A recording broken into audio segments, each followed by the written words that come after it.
روزه می آید نوای عشق ایمان در فضا، ماه رحمت، ماه مهر و نور کبریا. بینندگان گرامی السلام علیکم و رحمت الله و برکاته.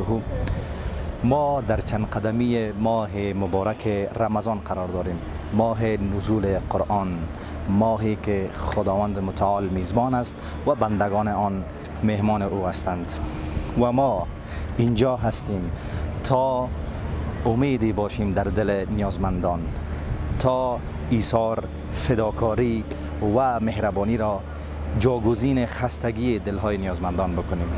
امروز در کنار 36 تن از مستحق ترین افراد و خانواده ها هستیم که تنها نانآور خانهشان زنان بیوه هستند، مادرانی که با پشت کار و استقامتشان الگویی هستند برای بشریت، مادرانی که نه تنها شب و روز به خاطر تامین نیازمندی های مادی فرزندانشان تلاش می کنند، بلکه برای آنها درس‌های بزرگی از زندگی چون صبر، استقامت و خودکفایی را نیز می آموزند.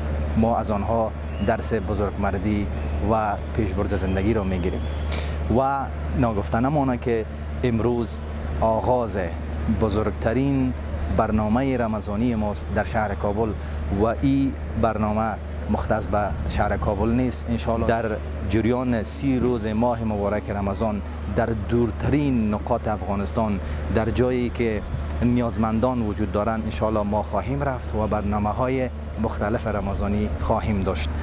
و ناگفته نماند کسانی که در این امر خیر، در این کار بزرگ سهم گرفتند، آنها در حقیقت فرشتگان نیکوکاری هستند، کسانی هستند که با قلب‌های پر از عشق و محبت در حقیقت امیدی را برای بهبود یافتن زندگی نیازمندان به وجود میارند. کمک آنها در حقیقت نور تابانی است که در دل تاریکی و ظلمت فقر نیازمندان میتابد و زندگی آنها را روشن میکند. جا دارد که به خاطر این کار بزرگی که آنها انجام دادن و در این کار خیر سهم گرفتن، ما کوچکترین کاری کرده باشیم و به یادگار اسمی از آنها ببریم. البته به خاطر ماه مبارک رمضان ما از دیگه هموطنانمان، از کسانی که در این ماه مبارک رمضان انشالله که روزه میگیرن و نیت خیر دارن، تقاضا میکنیم که نیازمندان را فراموش نکنند و در این راستا همراه ما همکار باشند. کسانی که همراه با ما کمک کردند، خواهران و برادران گرامی ما، خواهر مهربان ما از کانادا مبلغ 34500 افغانی در این برنامه رمضانی ما پول ارسال کردند که از جمله مبلغ 9800 افغانی مربوط دختر و داماد مهربانشان میشه. خانم محترم لاریسا اسلامی که همیشه همراه با ما همکار بودند و در کمک ها سهم داشتند، اینا از امریکا مبلغ 33900 افغانی ارسال کردند. خانم شیلا اکبر خواهر گرامی ما از امریکا مبلغ 14000 افغانی روان کردند. جناب بیبی حاجی کریمی اینا همچنان همیشه با ما همکار بودند، از امریکا مبلغ 10700 افغانی در این برنامه پول ارسال کردند. خانم رابعه صافی از لندن مبلغ 10040 افغانی روان کردند و خانم مرادی از هلند 8009 افغانی در این روزهای پربرکت، در این روزهایی که همه نیازمندان امیدشان کسانی هستند که دست همکاری را به طرفشان دراز میکنند. شبنم زکریا از امریکا مبلغ 6620 افغانی روان کردند. خداوند خواهران ما را در پناه خود داشته باشد و همچنان برادران گرامی ما که در این امر خیر شرکت کردند.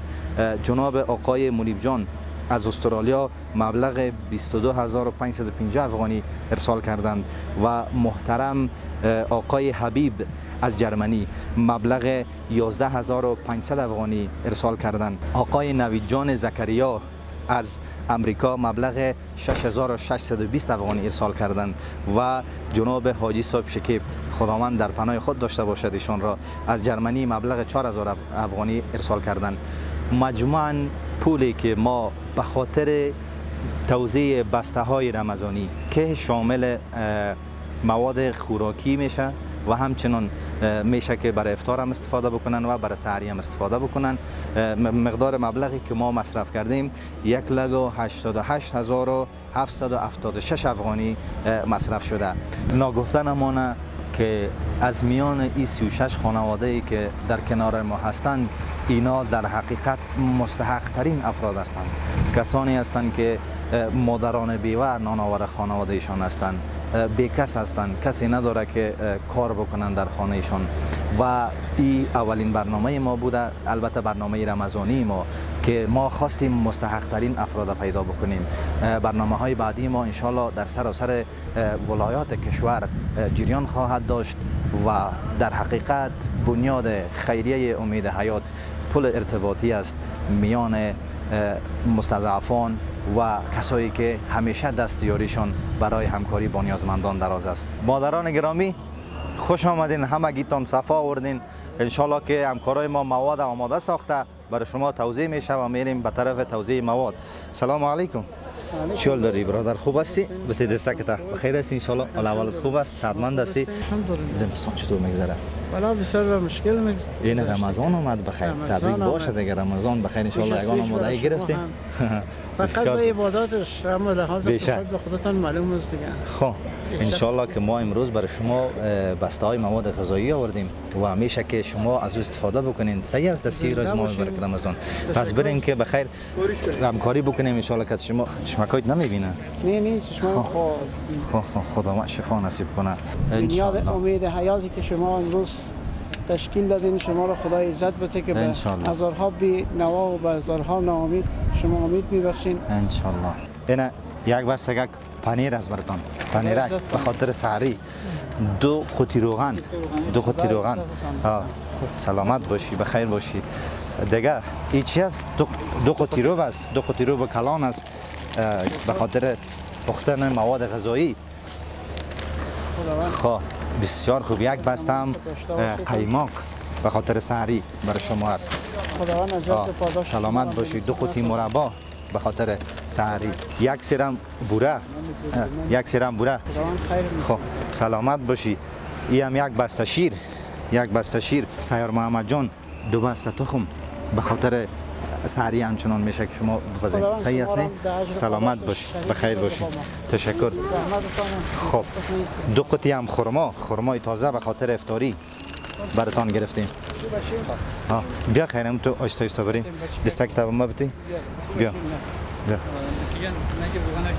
خب دیگه یک برجی هم آرد است براتان. یک برجی آرد. انشالله که بتونین که از این به خوبی استفاده بکنین در ماه مبارک رمضان. صحیح است نه؟ سلامت باشید، بخیر سلامت باشید. خیر بیا آیستا بریم این مواد تا بالا بکنه. بیا پیش بیا سیر محمد جان، پیش بیا. خب خانه کجا است؟ چهارراه خنبر است. چهارراه خنبر است. خود تا اوجا دیگه خود من کرای راه هم نیاز داری. کرای راه هم نیاز داری. یعنی ما با شما کرای راه هم میتیم. کرای راهتان هم مد نظر گرفتیم. درست است؟ بسم الله الرحمن الرحیم. سلامت باشی، بخیر باشی. اینی مبلغ کم باز برای کرای موتر بتین. بفرمایید. این دیگه صحیح است انشالله. بخیر سلامت باشی. اگر پیامی داشته باشی، کلامی داشته باشی برای ما، برای هموطنایت که در این امر خیر سهم گرفتن. پیام کلام ما همی است این که بر یک قلب شکسته که توته و پرچه است شما امروز خدمت میکنی، او را مرهم گذاری میکنی. سلامت الله جل جلاله شما را همه مشکلاتتان برطرف شما را خداوند قدر توانایی بده که به این ملت بیچاره که میبینیم در چه حالت بد گرفتار هستیم خدمت نهایت بیشتری کنیم. ما سپاسگزار هستیم از همه‌تان و از شما فرمانده هم. سلامت باشین، بخیر باشین. این همی کراچی ان شاء الله شما را تا پیش موتر میبره، باز شما در موتر بشینید تا خانه برید. صحیح است ان شاء الله. بخیر سلامت باشید. بیا یک بغل برای ما بده. خوشبخت باشید ان شاء الله. رمضان خوش پیش روی داشته باشین. در دعاهایتان ما را فراموش نکنید.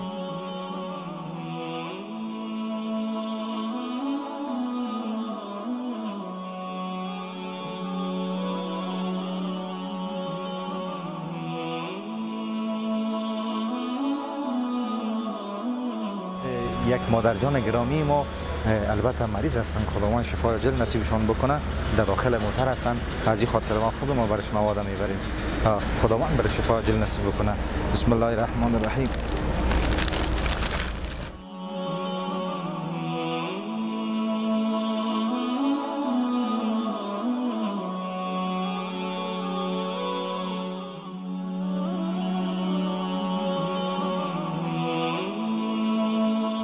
مبارک رمضان ماه شکست زنجیرهای نفس است. خداوند متعال در ماه مبارک رمضان درهای بهشت را برای روزداران باز کرده. انشاءالله ما بتانیم که روشنی بخش خانه های نیازمندان بوده باشیم. در حقیقت کسانی که کمک میکنند در ماه مبارک رمضان اینا کسانی هستند که از لقمه دهن خود کم میکنند و برای نیازمندان کمک میکنند. خداوند متعال شامل حسناتشان بگرداند. این در حقیقت شروع توزیعات رمضانی ما هست. ما در سراسر ولایت افغانستان انشاءالله توزیعات رمضانی می داشته باشیم. بنیاد خیریه امید حیات، امیدی برای زندگی است. الله نگهدار.